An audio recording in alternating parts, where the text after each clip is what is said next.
This is the second video on chapter 10.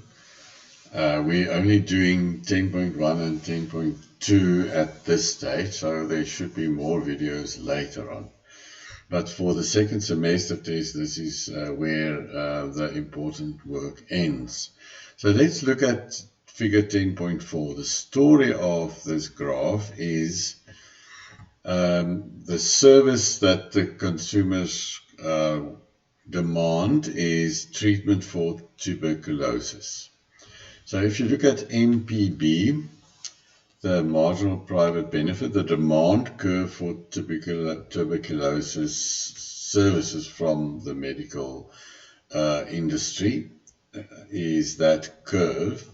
Let's say it costs this a constant amount of money to make medicine for the next patient. So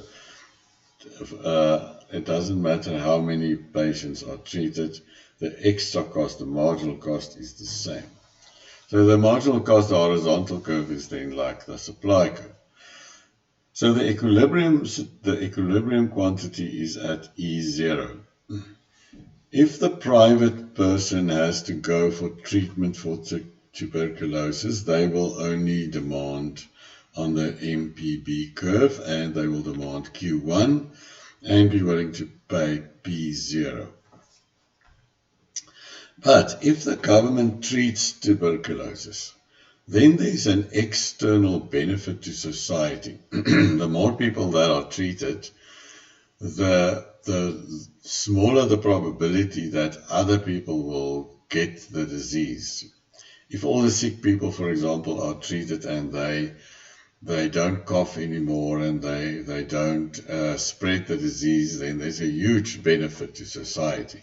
So let's say the marginal external benefit is for each quantity consumed by the private sector can be depicted by the second curve, the low curve MEB. So for each quantity there is an external benefit to society.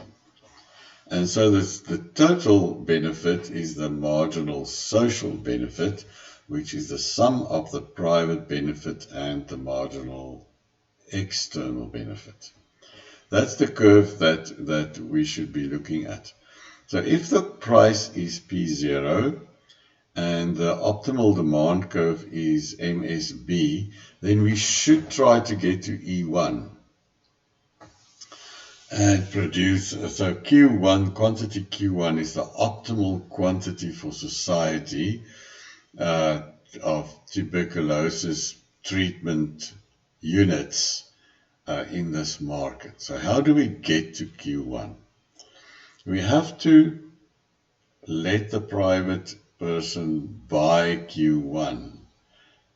But what is the price that the person will be willing to pay for Q1? So Q1 is the optimal quantity because that's where the marginal cost is equal to marginal social benefit.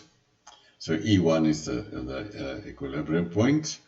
How do we get to that point? Well, that point is when the quantity is Q1 and the private demanders of the services should therefore demand Q1. But then they will only be willing to pay the price P1, and hence the government will have to subsidize with the size of the subsidy P0, P1. That's the story of this graph.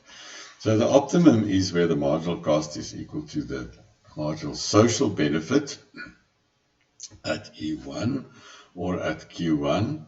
So how do we get the private individuals to buy Q1? They're only willing to pay P1, while the market price is P0. So the government will then have to subsidize by the size of P0, P1, to let them demand enough, namely Q1, to get the equilibrium point at E2. So the light blue rectangle is then the total size of the subsidy to get the society to the optimal equilibrium point. And so if the price is then P1, consumers will demand Q1, and that is what we are after.